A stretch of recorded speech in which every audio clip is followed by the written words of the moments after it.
small écru cards with a gold L engraved on them, is Uptown Tasteful. Lou smiles warmly. How are you? She lives upstairs in the back apartment and is the only other single woman in Kit's building. She's in her 70s, but she has the chic look of New York's older ladies who stay in the moment. Her hair is done, her lipstick applied in the latest shade of fiery fuchsia, and she wears a vintage Hermes scarf wrapped around her neck and anchored by a sparkly brooch. Aunt Lou is trim and small. Her perfume is spicy and youthful, not flowery like a grandmother's. I thought you were Mr. Sartori, Kit says. What happened? Lou peers into the apartment, expecting to see water gushing from the ceiling, or worse. The sink. It's clogged again, and it won't open up no matter what I do. I plunged, I prayed, I used enough Drano to blow up Brooklyn. If I see Tony, I'll tell him to get up here and fix it immediately. Thanks. If anybody has an in with the landlord, it's Aunt Lou. After all, she is a blood relative. Aunt Lou pulls on her gloves. I was wondering if you were busy this afternoon. I'd love to have you up for tea. She has never invited Kit up to her place. They both know and live by the unwritten rules of apartment dwelling. It's best to keep a distance from neighbors in a small building. Cordial greetings by the mailbox are acceptable, but beyond that it gets dicey, since there's nothing worse than a fellow tenant who stops by too much, chats too long, and borrows things. Kit says, Thanks, but I'm writing. Maybe we can do it another time. Sure. Whenever you can, you let me know. I've been cleaning out my apartment, and I have lots of things I think you might like. Lou looks around the apartment. Or could use. Kit reconsiders. Nothing is more alluring than a free indoor flea market without other customers to beat to the prizes. And Aunt Lou reminds Kit of her own grandmother.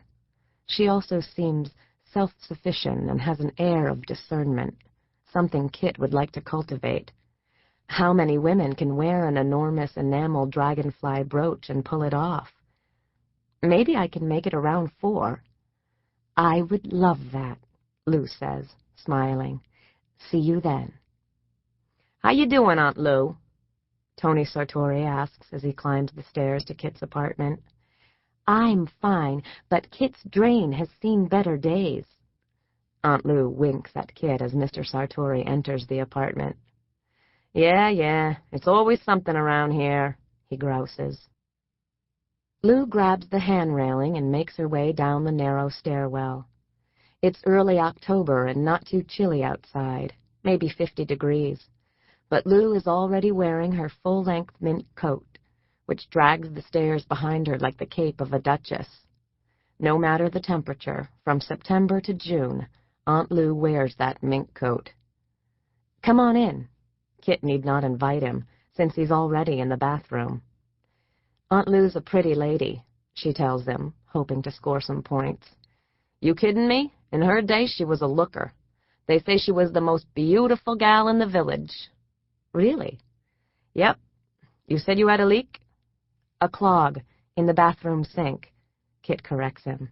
Again? He says in a tone that implies it's Kit's fault. Tony Sartori is a small man with white hair and black eyebrows that look like thick hedges.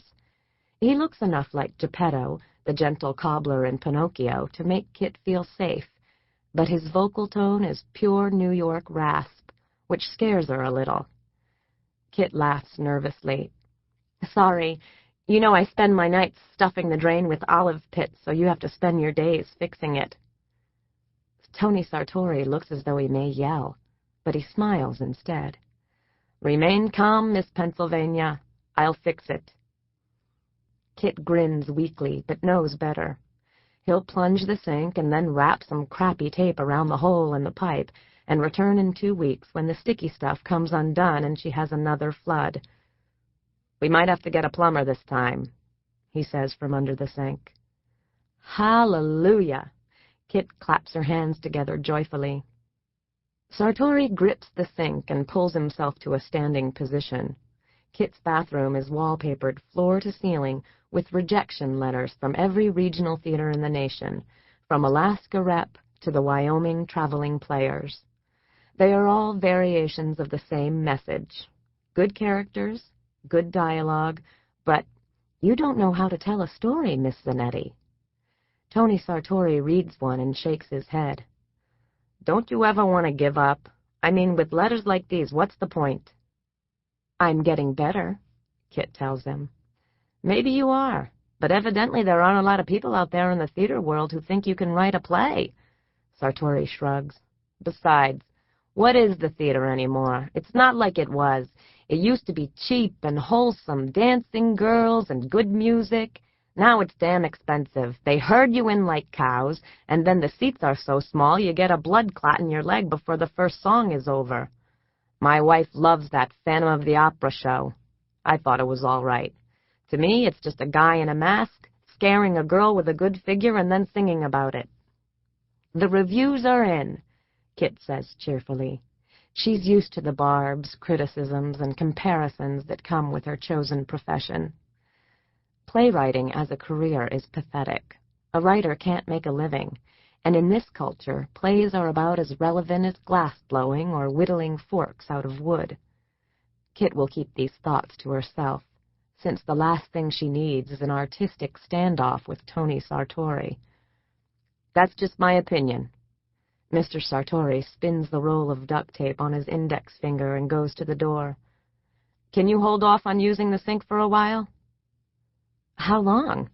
You know I do an intense beauty treatment each night, and it requires running water to make the thick paste that I trowel on to prevent premature wrinkles. That must be quite a sight. Use the kitchen sink for now. Yes, sir, Kit smiles. Mr. Sartori? Yeah? Do you ever think anything I say is funny? Even just a little? Not really. Tony Sartori closes the door behind him, and Kit hears him chuckle from the other side. The Pink Teacup on Grove Street has the best coconut cake in the city. Made from scratch, it's a yellow cake so moist for a moment it seems like it may not have been cooked through.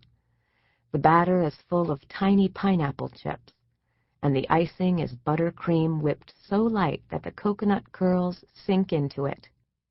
Juanita, the cook, likes Kit because she raved about the cake in an online magazine piece. Whenever Kit passes by, Juanita cuts her a slab for free. Today Kit takes 2 slices, one for herself and one for Aunt Lou.